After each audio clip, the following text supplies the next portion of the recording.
সাংবিধানিক কোনো শূন্যতা না হয়, সেই কারণেই আমরা আগামীকাল অর্থাৎ 5 জানুয়ারি রোববার বাংলাদেশে নির্বাচন অনুষ্ঠিত হবে এবং বিএনপি জামাতের কোনো সাধ্য নাই এই নির্বাচনকে তারা বানচাল করতে পারে।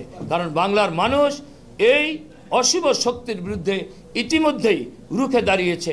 আওয়ামী লীগের নেতা কর্মীরা অত্রানুর প্রহারের মতো পাহারা দেবে। সব নির্বাচনই 2, 4, 5, 10 জায়গায় 10 কেন্দ্রে বা কিছু কিছু কেন্দ্রে গোলযোগ হয়, সেই জন্য স্থগিত হয়।